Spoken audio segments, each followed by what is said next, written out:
E aí pessoal, tudo bem?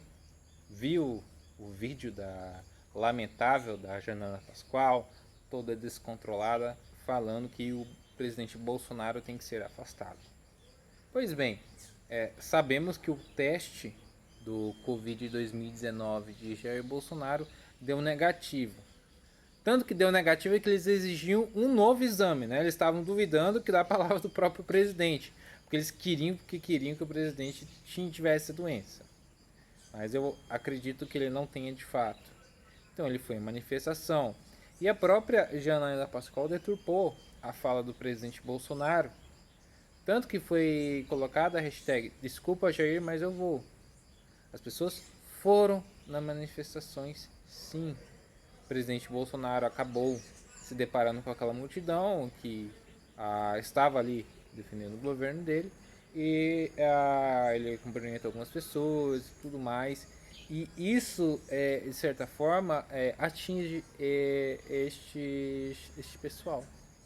Atinge, porque eles, sem Bolsonaro, muitos deles não teriam um cargo público, né? E essa utilização desse cargo público mediante esta doença aí que surgiu pelo mundo, eles mostram as suas garrinhas de fora, o plano pessoal deles. Então eles querem uma narrativa para afastar Bolsonaro. Até porque no Brasil ainda não há elementos, ainda não há uma situação que coloque o Brasil como está acontecendo na Europa. As pessoas estão sendo levadas, sim, por um medo desproporcional de algo que pode ou não causar mortes, sobretudo no Brasil. As pessoas ainda não entendem. Eu já tentei, de certas formas, falar aqui é outro clima, outra realidade, outro tipo de população, mas não adianta. Eu já percebi, com algumas pessoas não há um debate racional. Não adianta colocar pontos de vista de infectologistas que estão falando sobre o caso, falando que pode ser como uma gripe comum e tudo mais, atingir um determinado grupo de pessoas mais frágeis. Não adianta.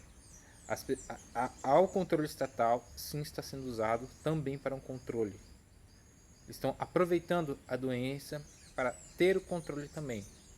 Agora, eu não entendo muito da legislação brasileira no que tange a Constituição para que, se é possível usar isso para determinadas ações. Por exemplo, prisões, detenções, multas, né? Eu falei pleonasmo. Entre outros tipos de casos. Por exemplo, processos.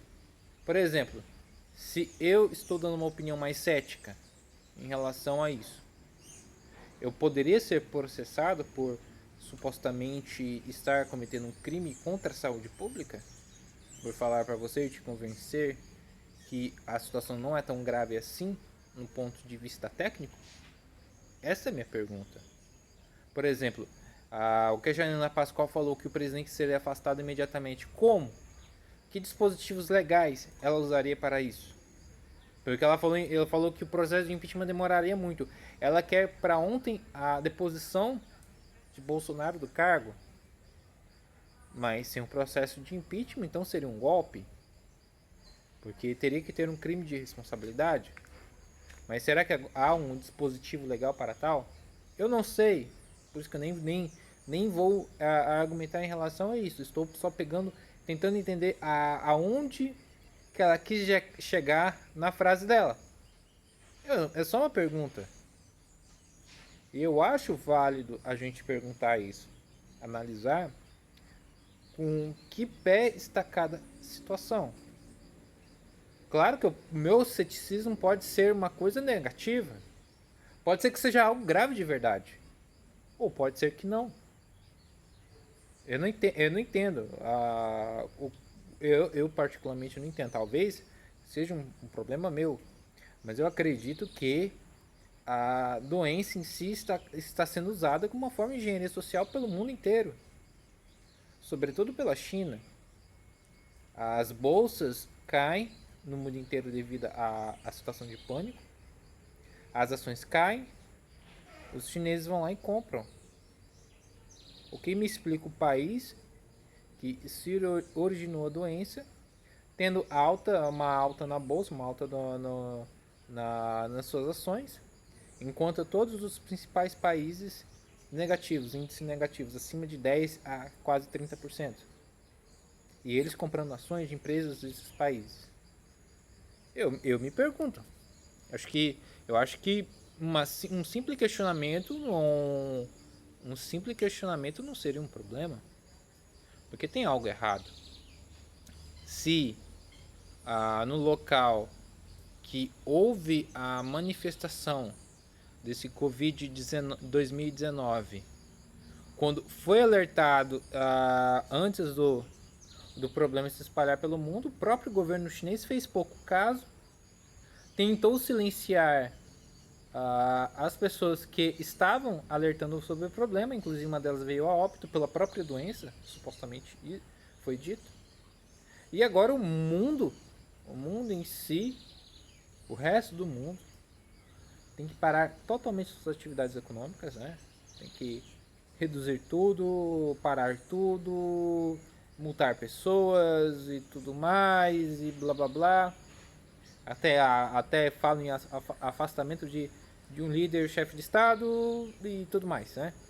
Pessoas em pânico, estocando alimentos, faltando mercadorias e tudo mais. Então é um caos. É um caos do mundo globalizado, que é comum no dia de hoje. E nisso todos pagam preço pela omissão do local que surgiu a doença, que eu acho bastante interessante, porque lá eles não tomaram as medidas cabíveis. Claro que a gente tem que pensar no sentido humano, né? Porém, eu acredito que a médio e longo prazo os prejuízos serão maiores também para o custo humano, porque vejamos quem que serão os maiores prejudicados por uma hecatombe econômica: os mais pobres. E no caso, essas pessoas mais pobres não perecerão pelo coronavírus, mas perecerão por uma questão de caos social, mediante desemprego, inflação, de economias arruinadas. Como o próprio Brasil pode ter uma economia arruinada. Então um estrago de, por exemplo, de um mês e meio de surto, pode trazer um caos que demoraria muito mais do que um ou 2 anos para se recuperar. Ou talvez demoraria uma década para se recuperar do tombo econômico criado pelo medo da doença. Então seriam pessoas perdendo seus empregos, marginalização e outros problemas, aliado também a outros problemas políticos, né, e econômicos que muitos países já estavam passando, por exemplo a Venezuela. E nisso pode ser que até o número de mortes decorrentes a todo esse contexto seria muito maior do que agora. Se pegarmos um cenário de caos político, caos econômico, talvez no período de recuperação, dada a interrupção econômica e industrial, causasse mais mortes do que agora, devido a esse problema. E seria uma situação também de caos criado para que governos populistas, governos socialistas voltassem ou entrassem em poder em países e usassem essa situação com medidas eleitorais, medidas de acessão de poder, como no próprio Brasil. Eu entendo que a população leiga, que não está nesse universo de YouTube, não está nesse universo de Twitter, de Facebook, não é muito politizada, eles não têm essa visão de comunismo, socialismo, globalismo, eles não têm. Nós temos que ficar muito cientes disso. E pode ser que, como essa população mais leiga não tem essa visão e não entender que as coisas também não são só economia,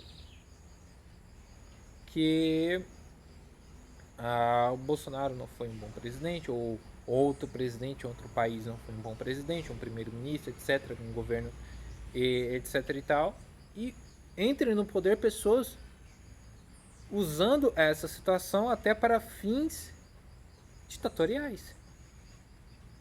Pessoas que poderiam usar os mecanismos nesses estados, eu não falo só no Brasil, que poderiam usar isso ao seu favor. E os que estão aí poderiam também usar essas medidas para causar injustiças e moléstias contra a população. Usando a situação do coronavírus, eu vou falar corona, quero que se lasque se esse vídeo ganhar cifra amarelo. Eu acho que o assunto é sério, o assunto é pertinente. Então, eu acho que as pessoas têm que colocar uma mão na consciência. Eu entendo que as pessoas estão com muito medo, as pessoas estão apavoradas, os investidores estão vendo um mar de incertezas. Porém, é uma situação passageira. Uma situação que talvez não precise de tanto medo. Medidas têm que ser tomadas, mas essas medidas elas têm que ser responsáveis. Não adianta vir gente botar dedo na nossa cara falando que não era para vir na manifestação, sendo que elas vão em shows e foram em shows 1 ou 2 dias antes, ou vão daqui 2 dias, foram em estádio de futebol. Se você descobriu que a pessoa te deu dano na cara porque você foi na manifestação e você descobriu que ela foi em algum outro local público, mande essa pessoa a merda. Chame-a de hipócrita.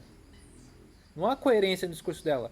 E outra, para as pessoas com menor condição social, elas não podem se dar ao luxo de parar as suas atividades. As pessoas com mais dinheiro, mais poder aquisitivo, elas podem se dar ao luxo de parar todas as suas atividades, estocar alimentos, tudo mais. Mas entendam, as pessoas mais pobres, elas não podem comprar um caminhão de alimentos e ficar em casa. Fora que também, como eu já falei, esse negócio de comprar muita mercadoria achando que acabou o mundo, você comprando, suponhamos que essa situação daqui a um mês passe, e você comprou produtos desnecessários para uma quarentena muito maior, você, além de estar desperdiçando o alimento, que muito provavelmente muita coisa vai se perder, você está tirando a oportunidade de outras pessoas comprarem e criando um problema econômico. Porque se a indústria a indústria vai parando, vai se produzindo, vai se parando de produzir insumos, alimentos, indústria. Vai tudo parando. Então vai começar a faltar a mercadoria. E logo essa mercadoria vai fazer falta para outra pessoa e você tem demais e vai estragar. Também tem que se pensar nesse ponto. Aí quando as pessoas carecerem de alimentação, de condições básicas de vida em nome de um suposto inimigo invisível, quando chegar num momento de saturação, elas vão sair às ruas e vão protestar. E isso seria quase que uma revolução. Tirar alimentos das pessoas. Lembre-se das guerras napoleônicas quando Paris foi cercada. Quando Paris foi cercada e a população teve que comer cachorros e gatos e cavalos para não morrer de fome. E quando tudo acabou, eles queriam fazer uma revolução de novo. Porque a coisa ficou feia. E aí? E aí, será que a gente vai ter que chegar nesse ponto? Então a discussão é muito, muito mais profunda. Eu fico por aqui.